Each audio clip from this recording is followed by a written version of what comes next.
آپ کے علم میں ہوگا کہ اس وقت دنیا کی کل آبادی سمجھی جاتی ہے 6 ارب یعنی 600 کروڑ. اس میں کم سے کم 120 کروڑ مسلمان ہیں امت مسلمہ. گویا کہ ہر 5واں انسان جو ہے دنیا میں وہ حضور صلی اللہ علیہ وسلم کا کلمہ پڑھتا ہے. اتنی بڑی تعداد. اس کے ساتھ ہی کتنا بڑا علاقہ جو ہے اس زمین کا وہ اللہ تعالیٰ نے اس امت کے قدموں تلے رکھا ہے. اگر آپ نے نقشہ دیکھا ہو دنیا کا تو آپ کو معلوم ہونا چاہیے کہ شمال میں جو بہت بڑا یہ نظر آتا ہے سائبیریا اور روس کا علاقہ سب غیر آباد ہے. اس طرح شمالی امریکہ میں بھی کینیڈا سے اوپر بڑے بڑے آپ کو بر اعظم سے نظر آئیں گے, سب غیر آباد ہے. جو آباد علاقہ ہے دنیا کا اور جو ذخیرہ علاقہ ہے دنیا کا اس کا کتنا بڑا حصہ ہے کہ جو امت محمد صلی اللہ علیہ وسلم کی قدموں تلے. انڈونیشیا ملائیشیا سے چلے آئیے, اس کے بعد مسلسل چاہے کہیں مسلمان اقلیت میں تھوڑے بہت ہیں لیکن پھر بنگلہ دیش آتا ہے, بڑی عظیم اقلیت کا ملک ہے. پھر بھارت میں اگرچہ اقلیت میں ہے لیکن 20 کروڑ مسلمان بھارت میں اس وقت ہے. پھر جو پاکستان سے شروع ہوا سلسلہ افغانستان ایران چلتے جائیے ادھر ترکستان, چینی ترکستان, روسی ترکستان, پھر آگے چلیے عالم عرب, افریقہ کا پورا شمالی علاقہ, افریقہ کا تقریباً سارا وسطی علاقہ. یہ سب کیا ہے, کتنا بڑا رقبہ ہے اور ہر طرح کی نعمت اللہ نے دی ہے. اس میں نباتات بھی ہیں, اس میں معدنیات بھی ہیں اور سب سے بڑھ کر آج کی دنیا میں جو اہم ترین شے ہے کہ پیٹرول جو ہے, تیل جو ہے, اس کے سب سے بڑے ذخائر وہ ہیں کہ جو مسلمانوں کے قدمے تلے. اتنی تعداد میں ہونے کے باوجود, اتنے وسائل کے پر بظاہر قابض ہونے کے باوجود سوال یہ ہے کہ کیا آج دنیا میں امت مسلمہ کو عزت حاصل ہے یا یہ ذلیل ہے؟ اسے غلبہ حاصل ہے یا مغلوب ہے؟ اسے کوئی دنیا میں وقار حاصل ہے یا یہ بالکل بے وقار ہو کر رہ گئی؟ یہ بات ہے جو ہمارے سمجھنے کی ہے آج کیوں ذلیل کہ کل تک نہ تھی پسند گستاخی فرشتہ ہماری جناب میں. اس وقت صورت یہ ہو چکی ہے, آپ کو معلوم ہے کہ ہر جگہ پر پسماندگی کا نشان مسلمان ہیں. ہمارے سارے وسائل پر دوسروں کا قبضہ ہے. ایک ہی شے رہ گئی تھی تیل, خلیج کا تیل, اس پر بھی آ کر امریکہ کی فوجیں ان کے سر پر بیٹھ گئی. سارا کا سارا تیل اب ان کے قبضے میں. ادھر خلیج کے دہانے کے دونوں طرف وہ اپنے مورچے بنا رہے ہیں تاکہ یہاں کسی کا داخلہ نہ ہو سکے. بڑے بڑے جتنے لوگ ہمارے ان سب کی دولت ان کے پاس ہے. کہنے کو تو سلطان برونائی دنیا کا امیر ترین آدمی ہے, لیکن دولت ہے کہاں اس کی؟ انویسٹڈ تو وہی ہے, اسی کے بینکوں میں ہے, انہی کی کمپنیوں میں ہے, کسی کے پاس کچھ نہیں ہے. سعودی عرب کے کوئی دولت ہے تو کہاں ہے؟ جیسے شہنشاہ ایران کا جو اثاثہ تھا, سرمایہ تھا, جو سارا کا سارا انہوں نے جو ہے وہ فریز کر لیا. تو یہ دولت تو ساری وہی ہے.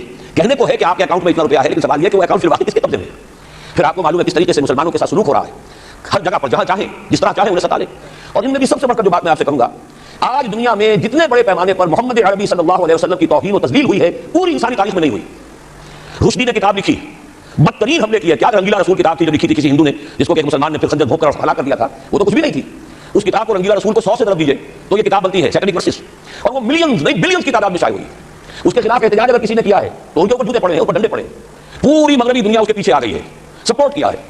لے دے کے ایک ملک نکلا ایران, اس نے کم سے کم یہ کہ اس کے قتل کا فتویٰ تو دیا, لیکن کیا قتل کرنے کی تو نوبت نہیں آئی. پورا عالم عیسائیت اس کی پشت پر ہے, اس کی مدد کر رہا ہے.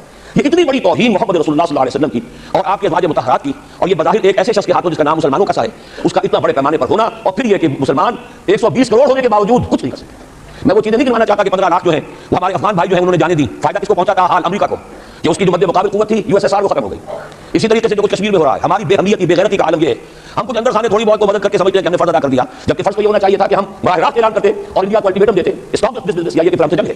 جنگ کا نتیجہ تو پھر اللہ جس کو چاہے دے گا. اگر انسان اللہ تعالیٰ پر اعتماد رکھتا ہو, توکل رکھتا ہو, اپنے موقف کی حقانیت پر بھی اسے یقین ہو, تو کم من فئۃ قلیلۃ غلبت فئۃ کثیرۃ تاریخ میں ہمیشہ ہوتا آیا ہے کہ چھوٹی قوتیں جو ہیں ان کو غلبہ اللہ نے عطا کیا ہے بڑی قوتوں پر. لیکن بے غیرتی کا عالم یہ ہے, بے حمیتی کا عالم یہ ہے. زبانی کلامی ہم سے بڑا ہمدرد کوئی نہیں مسلمانوں نے کشمیر کا, جس لیڈر کو دیکھو بڑھ کر بیان دے گا, لیکن عملاً ہم کیا کر رہے ہیں؟ یہ ساری صورتحال جو میں نے آپ کو بتائی ہے, ویسے تو اب یہ کہ اگر اس میں ایک خاکہ سا میں نے آپ کے سامنے رکھا ہے, اس میں رنگ بھروں تو ظاہر ہے کہ پورا گھنٹہ اسی میں لگ جائے گا, لیکن جو اس کا اصل لب لباب ہے وہ یہ ہے کہ ہم اپنی جگہ بڑے خوش ہیں کہ ہم امت مرحوم ہیں, ہم تو امت محمد ہیں صلی اللہ علیہ وسلم, ہم تو اللہ کے پیارے ہیں, ہم اللہ کے لاڈلے ہیں, ہمیں اللہ کی شفاعت, ہمیں اللہ کے رسول کی شفاعت بھی ملے گی, جنت تو گویا کہ ہمارا پیدائشی مقام ہے. یہ سارے جو بھی ہمارے ذہنوں کے اندر ہیں خیالات, اور یہ جو ہمارے من گھڑت عقائد ہیں, آپ سوچئے کہ جب ہم جو آبجیکٹو کنڈیشنز ہیں, گیون کنڈیشنز ہیں, جو سامنے کے حالات ہیں, ان سے جب تقابل کرتے تو معاملہ بہت مختلف ہے. یہ کیوں ہے؟ اصل میں سوال جب تک آپ اپنے سامنے نہیں رکھیں گے اس کا جواب جو ہے اب اس پر غور کیجیے کیوں ہے. کیا اللہ تعالیٰ کو محمد رسول اللہ کی عزت و حرمت پیاری نہیں ہے؟ کیا محمد رسول اللہ اللہ کے پیارے نہیں ہے, حبیب رب العالمین نہیں ہے؟ کیا اللہ تعالیٰ کو کفار سے زیادہ محبت ہے؟ کیا وجہ ہے؟ رحمتیں ہیں تیری اغیار کے کاشانوں پر, اور بس گرتی ہے تو بیچارے مسلمانوں پر. سائنس میں وہ آگے ہیں, مالیات پر ان کا شکنجہ کسا ہوا ہے پوری دنیا پر, تہذیب ان کی ہے, تمدن ان کا ہے, ہم تو ان کے فالوورز ہیں, نقش قدم پر چل رہے ہیں, ہم تو ان کی صرف یہ نقادی کر رہے ہیں. تو سوچیے وجہ کیا ہے؟ کیا اللہ کو کفر زیادہ پسند ہے اسلام سے؟ کیا اللہ کو محمد رسول اللہ صلی اللہ علیہ وسلم کی عزت و حرمت کا کوئی خیال نہیں؟ سوچنے کی بات ہے. ظاہر بات ہے کہ ان سوالات کا جواب تو ہاں میں آپ نہیں دے سکتے, یقیناً ایسا نہیں ہے. بہرحال وہ کافر ہیں, وہ اللہ کو نہیں مانتے, اللہ کے رسول کو نہیں مانتے. چلیے اللہ کو کسی نام سے مان لیا, گاڈ کہہ دیا, لیکن اللہ کے رسول کو تو نہیں مانتے. ایمان کا سارا دار و مدار تو رسالت پر ہے, اللہ کے اس کلام کو تو نہیں مانتے, اور اس کے باوجود ان کے لیے عزت ہے, رحمتیں ہیں تیری اغیار کے کاشانوں پر, بس گرتی ہے تو بیچارے مسلمانوں پر. یہ نمائے فکریہ ہے. یہ سوچنے کی بات ہے کہ ایسا کیوں ہے. اس کا جو جواب میں آپ کو دوں گا وہ ذرا سا کڑوا جواب ہے. نوارا تلخ ترمیزن جو ذوق نغمہ کبھی بات کہنی پڑتی ہے, جب تک کہ کڑوی بات کہی نہ جائے, حقائق کو دیکھنے کی جرات پیدا نہ کی جائے, مواجہہ نہ کیا جائے, فیکٹس کو فیس نہ کیا جائے, اس وقت بات صحیح نہیں ہوگی, اور نہ ہم صحیح تشخیص کر سکیں گے, نہ صحیح تجویز کی طرف ہمارا ذہن منتقل ہوگا. میں بہت سخت بات کہہ رہا ہوں. آج آسمان کے نیچے اس زمین پر عذاب الہی میں گرفتار امت مسلمہ ہے. بالفعل آج ہم امت مرحومہ نہیں ہے, رحمت والی امت نہیں ہے, امت معذبہ ہے. آج ہم پر اللہ کا عذاب ہے. وہ کیوں ہے؟ دیکھیے اللہ کا قانون یہ ہے, اور یہ اللہ کی سنت ہے. میں نے اپنی کتاب میں اس پر مفصل بہت مضمون لکھا ہے, قرآن کا قانون عذاب. ایک عذاب تو آیا کرتا تھا ان قوموں پر جن کی طرف اللہ رسول بھیجتا تھا. انا ارسلنا نوحا الی قومہ. اگر رسول کی بات مان لی تو قوم کے لیے بہت خوشحالی ہے، مبارکباد ہے، اللہ کی رحمتوں کے سائے ہیں، اور نہیں مانی تو بربادی ہے، تباہی ہے، خاتمہ ہے۔ پوری قوم نوح غرق کر دی گئی، پوری قوم عاد ختم کر دی گئی، حضرت ہود کو نہیں مانا، پوری قوم سمود ختم کر دی گئی، حضرت صالح کو نہیں مانا، عمورہ اور صدوم کی بستیاں ختم کر دی گئی، حضرت لوط کو نہیں مانا، پہاڑ فرعون غرق کر دیے گئے، حضرت موسیٰ کو نہیں مانا، مدین کے علاقے کو تباہ کر دیا گیا، حضرت شعیب کو نہیں مانا۔ یہ بات سمجھ میں آ گئی؟ لیکن جب سے نبوت اور رسالت کا سلسلہ ختم ہوا، اس قسم کا عذاب اب دنیا میں نہیں آ سکتا۔ وما كنا معذبین حتی نبعث رسولا، ایسا عذاب ہم نہیں بھیجتے رہے جب تک کہ رسول کو نہ بھیج دیں۔ رسول آ گیا، اس نے حق کو بیان کر دیا، بات کو کھول کھول کر مبرہن کر دیا، ہر چیز واضح کر دی، کوئی مغالطے کا امکان نہ رہا، جاء الحق وزهق الباطل، ہر شے جو ہے دودھ کا دودھ پانی کا پانی جدا ہو گیا۔ اب بھی جس نے نہیں مانا تو معلوم ہوا اس میں کوئی خیر نہیں ہے، اب خیر کا فقدان ہے۔ تو اس قوم کو جیسے کہ آپ باغ کے اندر جھاڑو دے کر کبھی کوئی آندھی چلے تو پتے گرے ہوئے ہوتے ہیں، ان پتوں کو ایک جگہ جمع کر کے اصلاح دکھا دیتے ہیں تاکہ یہ پتے جو ہیں یہاں پر بدزیبی کا ذریعہ نہ بنے، تو پوری قوم ہلاک، کان لم یغنوا فیہا، ایسے ہو گئے جیسے تھے ہی نہیں۔ یہ عذاب اب نہیں آئے گا، اس لیے کہ آخری نبی آخری رسول محمد رسول اللہ صلی اللہ علیہ وسلم۔ اب آج جو عذاب آتا ہے، دیکھیے کافروں کے لیے عذاب اصل میں آخرت میں ہے، دار العذاب دار الجزا، وہ تو آخرت ہے، یہ تو دار الامتحان ہے۔ اب جو عذاب آتا ہے وہ اس قوم پر جو ہو تو حامل کتاب الہی، شریعت خدابندی کی کسٹوڈین، اللہ کے رسول کی نام لیوا، اس کے ساتھ عشق کا دعویٰ کرنے والی، عمل اس کے برعکس ہو۔